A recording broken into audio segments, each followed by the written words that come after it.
the headlines, the Ministry of Immigration discusses changes in the passport application process, and we learn about two organizations that are bringing hope to their communities. These stories and more on this week's edition of Belize Now. Thanks for joining us on this Friday, February 7th, 2020. I am Erin Guzman.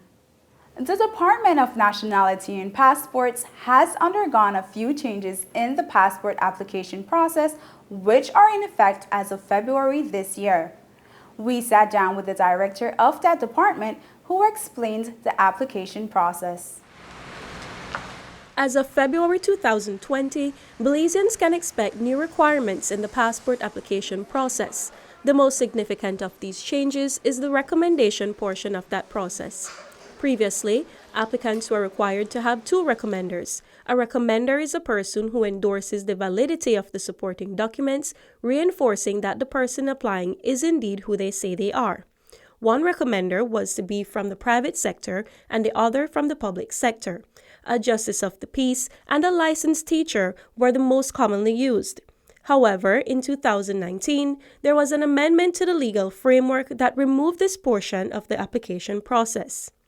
Mario Arzu is the director of the Department of Nationality and Passports, and he is responsible for the acceptance and preparation of the digital border crossing cards, permanent residence, and nationality and passports. Effective the 31st of December, there was an amendment that got rid of that application process, not in its entirety, but some fundamental changes were made, where the applicant no longer needs to seek two recommenders. They can only now submit their application effective February 3rd with one recommender only. The individual does not necessarily need to be a JP or a teacher or just a Belize national. Arzu explained that the reasons for the changes are to make the process easier for applicants and more secure for the department. Apart from the cumbersome process that individuals have to go through seeking these two recommenders, it was evident that individuals were just signing for signing's sake. They would just sign because probably they have some benefit or whatever the case may be. We're trying to remove that unnecessary hurdle, but at the same time maintain the security of the application process, which we believe with a justice of the peace and a licensed teacher was not being too effective. The one recommender must be a Belizean citizen through birth or descent, must be 18 years or older, holds a valid Belize passport, and has known the applicant for at least 1 year. Important to note is that a recommender can now be a family member of the applicant. The idea is that that individual is someone who knows you. That's it. Whether it's your parent, whether it's your friend, your cousin, or relative, it does not matter, as long as that person knows you. The objective of the application still remains the same. You must fulfill the two basic objectives, which is, one, that the person presenting the document in front of you is who they say they are, and two, that that individual is a Belizean citizen. Of course, the caution remains that it is a prosecutable offense to falsely declare knowing a person. There is a piece of legislation that also states that if somebody knowingly supports fraudulent applications, that they are liable to be taken to court and impose a fine of $50,000 or do a jail time of 5 to 15 years. For minors, prior to the amendment, recommenders were only required to know the applicant, which was the parent applying on behalf of the child. Recommenders will now be required to know both the child and the parent. You're saying now that I know child X and that child, the mother or the father is Mr. X or Miss X. In the new process, first-time applicants now have the option of using either their Social Security card, registered voter ID card, marriage certificate, or descent nationality certificate as a form of identification. All forms available on the Immigration and Nationality Services website or at an immigration office are still required to be completed and presented along with supporting documents required. Supporting documents must be presented in original form along with a copy of each. Arzu said that the department is looking into simplifying the renewal process. For the renewal, it has been proposed, and it's something that we are venturing into, that we do so cautiously, that the applicant only presents their expired passport along with their application form. That's it. They don't need to bring no other identification, no other supporting documents, any at all. Passport application fees remain the same and still requires the $1.50 stamps. The application cost for minors is $30 for both first time and renewal, and adults at $50 for both first time and renewal. Lost or damaged passport replacements requires applicants to pay an additional $35. Expedited services also require additional fees. 1 day or the 24 hours, an additional $200, plus the 50 or the 30, depending if it's an adult or a minor. $150, I'm sorry, for the 48 hours, and $100 for a 3 to 5 day service. There will also be a ticketing system implemented at the department's office in Belmopan, which will aid in having a more organized system of addressing the needs of the applicants. For Belize Now, I'm Miriam Longsworth. We'll have more stories after the break. Stay with us.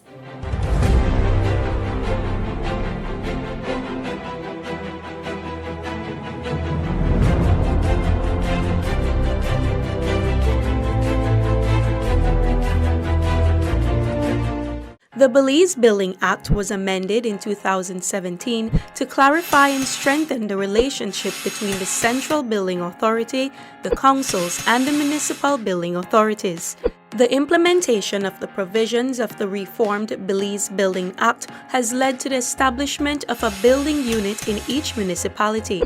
This structure has been put in place to facilitate and make efficient the permitting process for building construction, demolition, and occupancy within each municipality. All 9 municipalities have an established and certified building unit, which is the sole building authority at the municipal level. Prospective applicants in the different municipalities who wish to apply shall submit their application to the building unit within their respective towns or cities.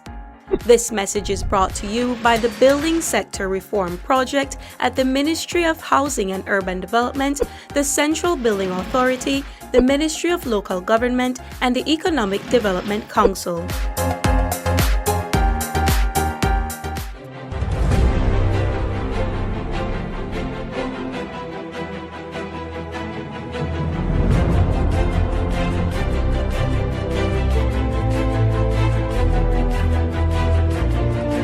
Since 2009, the Samuel Haynes Institute of Excellence has been serving the Pickstock constituency and surrounding communities through the provision of programs for all members of the family.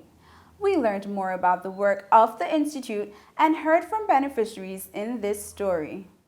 In 2008, a small team from the Pickstock constituency assembled to address the community's needs. As a result of their consultations with the community, the group established a center where everyone could feel safe, a place where students could be supported academically. That center was named the Samuel Haynes Institute of Excellence, and with the support of numerous partners, the Institute opened its doors in February 2009. With a focus on championing academic success, Samuel Haynes established its first program, an after-school program for children aged 5 to 14 years old. Its goal is to provide a holistic approach to assisting students with their studies.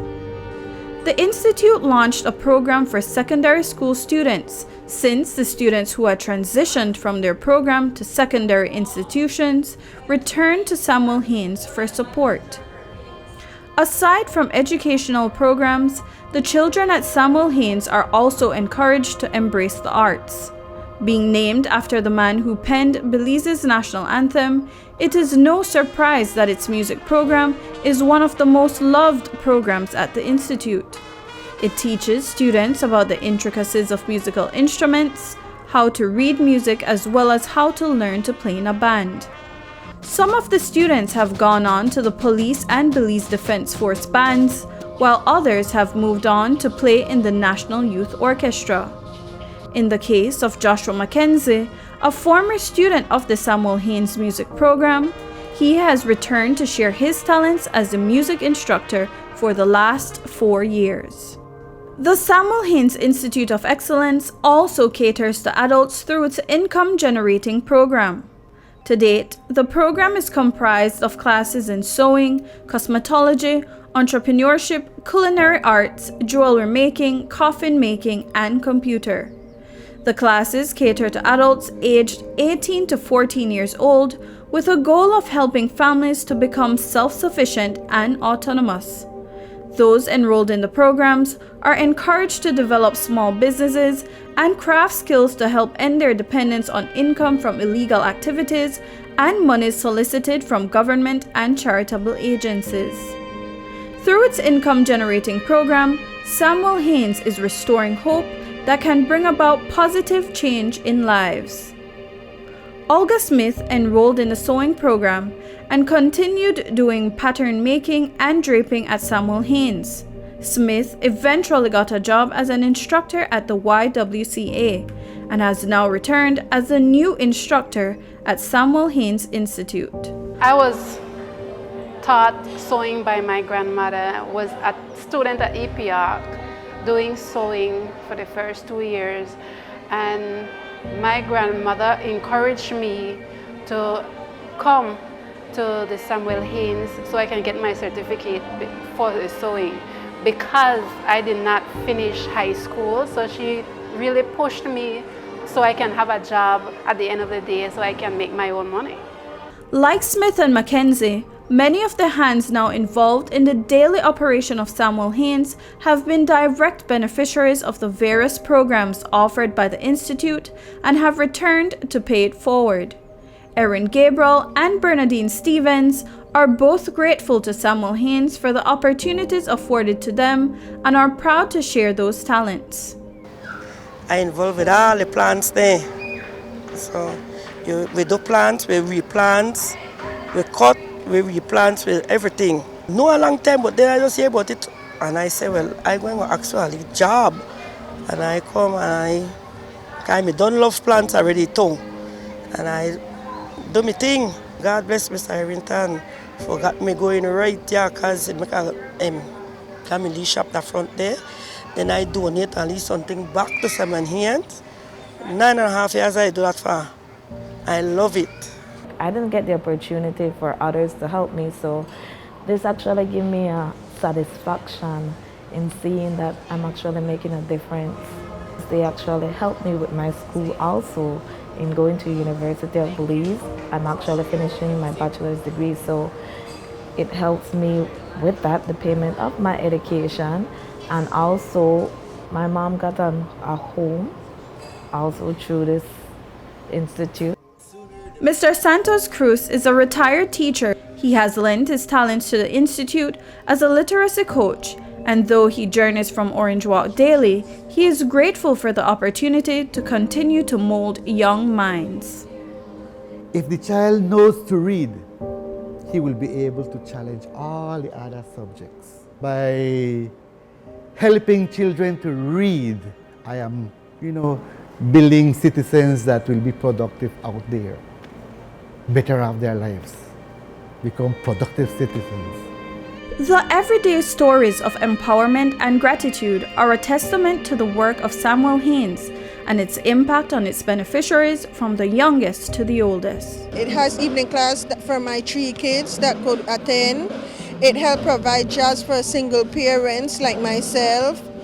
We have different programs like the sewing class, we had cooking class, we had the cosmetology class. It just helps young parents, especially young female parent, single parent, to learn something so that they could always go and do their own.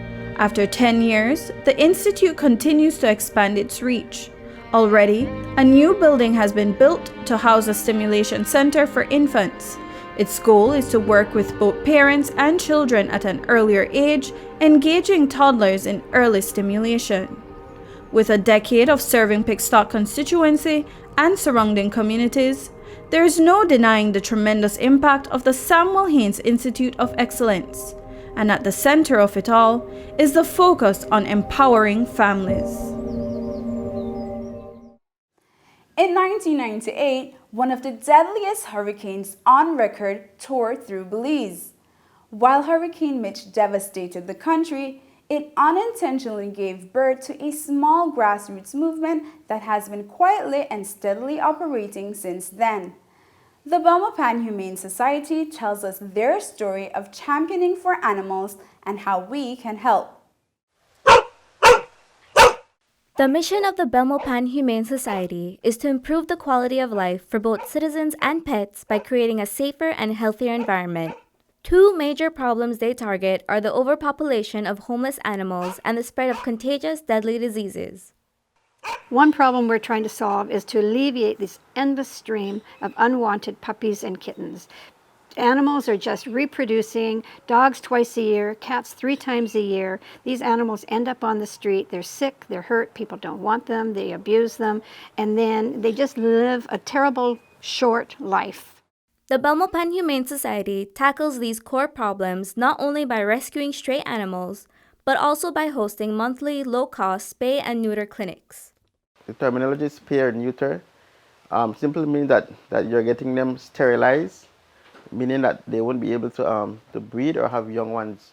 Once you spay and neuter, your animals are better, they're healthier, they're calmer, they're more concentrating on protecting their property, whatever the size of property is, the territory.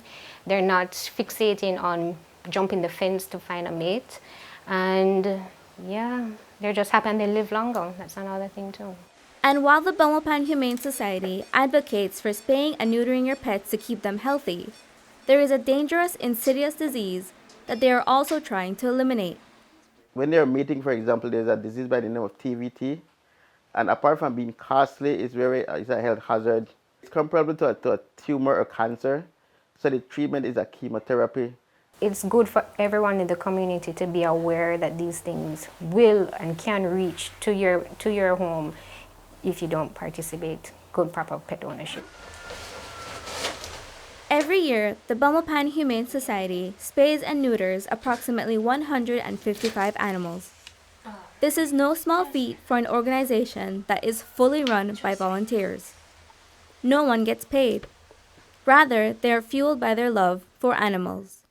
We always need volunteers to have fostering. We also need volunteers to help with the clinics, because without the community, we're unable to do our part as well. It's not stressful. It's actually a relief, because when you have a love for something, it doesn't come as work. It just comes natural. There's a crucial role that constantly needs to be filled by community members for the Belmopan Humane Society to function. Without a shelter, they rely heavily on fosters. To foster, it means that first and foremost, love of animals. 2, when you foster, it's as if they're a part of your family. We're not keeping the cat or the dog excluded. You socialize the animal, and it's not like we have placement protocols for the animals. So it's not that we're gonna just put an animal with you. We just make sure that it's the right fit. Essentially, fosters facilitate an animal's healing until they are ready for adoption. While they play an active role in the animal's recovery, the Belmopan Humane Society does its best to cover the cost of treatment itself. In terms of vaccines, the wormers, all the meds, the vet visits, we take care of that when you have the foster. So the fosters are a major, major, major role for us in rescuing. Without them, we can't do it. It's a labor of love, and if you love animals, it's very rewarding. In between rescuing, rehabilitating, and rehoming animals, how can the Belmopan Humane Society afford to function? We fundraise in every which way. We receive private donations from personal friends abroad. That helps us a lot. We have memberships from the general public and also corporate memberships. We don't have a lot of money to just take care of the problem, but I think by creating awareness, we really do help the society a lot.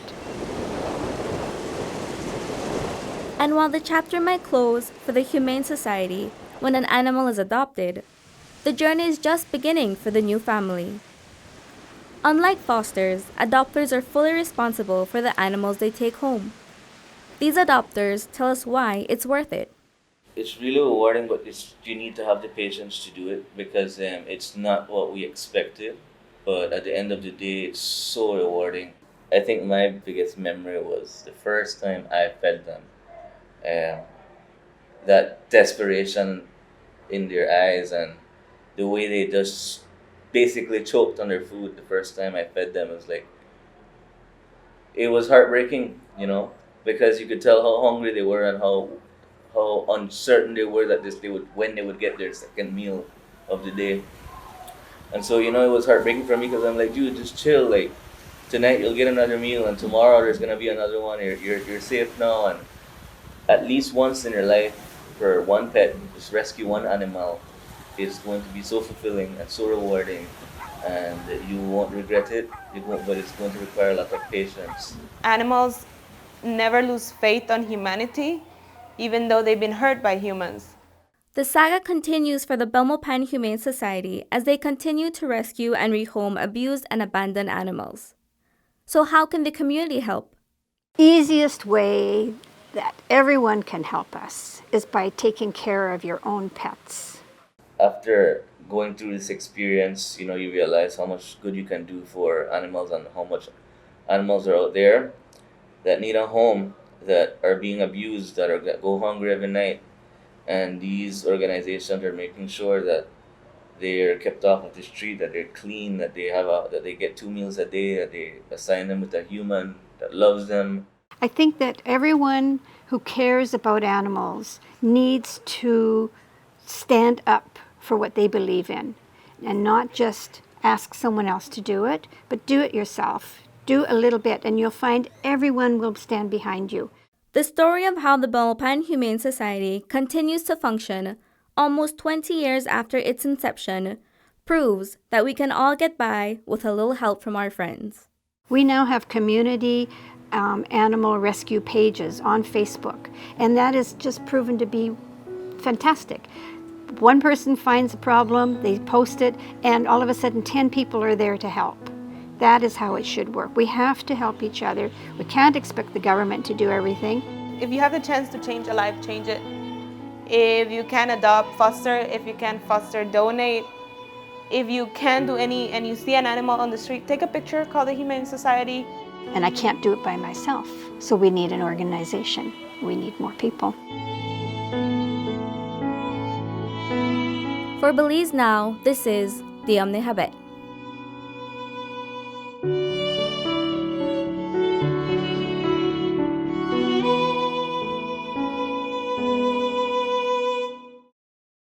If you would like to support the Belmopan Humane Society, you can reach them at 602-7947 or find them on Facebook under the Belmopan Humane Society. If you would like to follow the journey of the rescues featured in this story, you can find them on Instagram at 2DaxHoundBoys. Stay tuned for more stories after the break.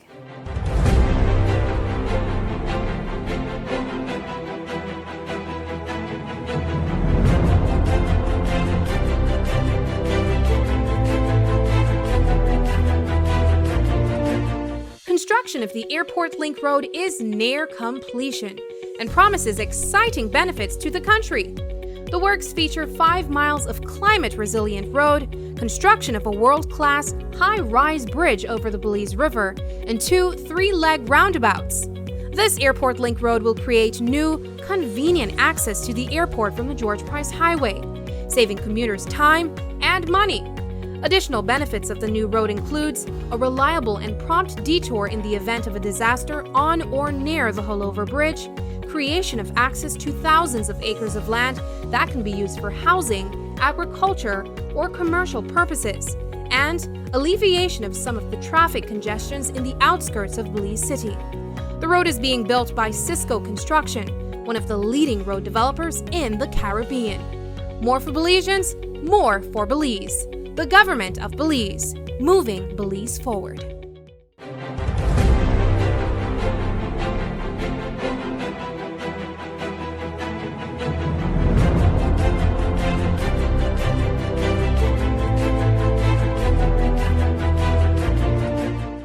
In recent weeks, the novel coronavirus has led headlines as the virus continues to spread from its origin in Wuhan, China.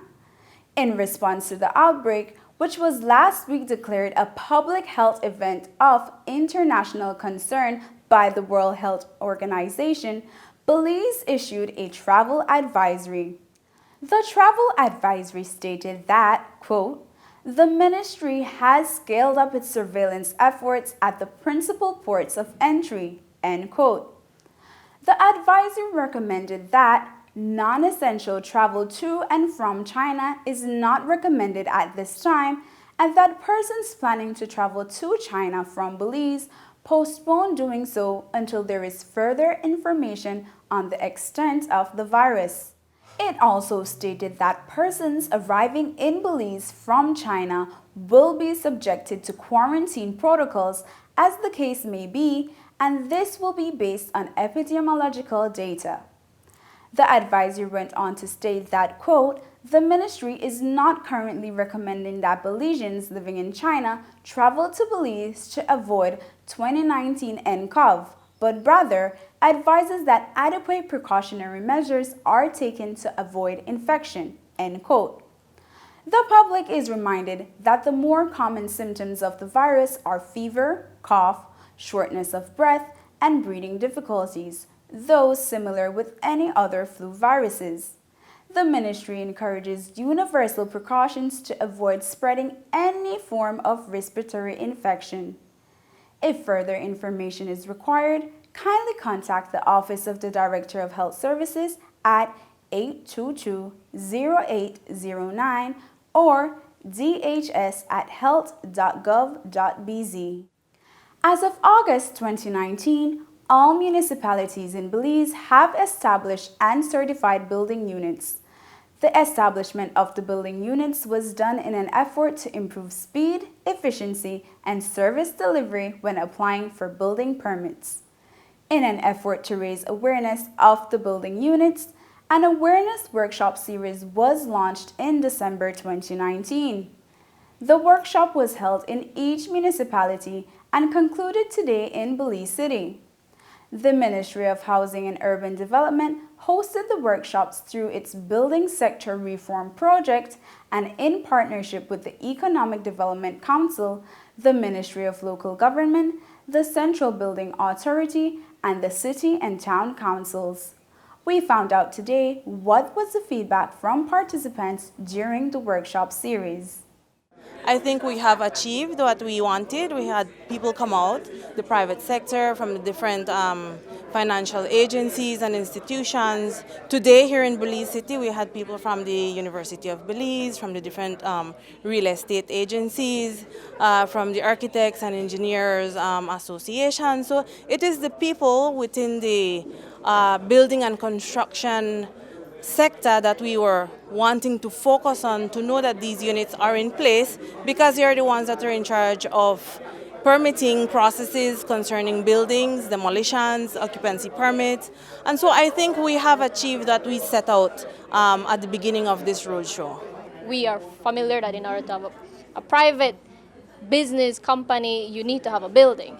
And that seems to be one of the bottlenecks that many of the private sector currently face, which is why the Economic Development Council is here today, and which is why we have been one of the key champions to create this reform, where we're trying to connect everybody, we're trying to get everybody to understand that there is a better way of doing these things, and it just requires dialogue, and to do these types of sessions where the private sector gets to talk to the public sector and we can all understand and how best to move forward. So that's really why we're here and why we have, for the last 2 years, been one of the key champions pushing for this change in government. What is next, right, from these building units? Actually, we are working right now to see how we can strengthen the work that's being done by building units. They are new. I actually call them the babies of CBA, so there's a lot of capacity building that needs to be done.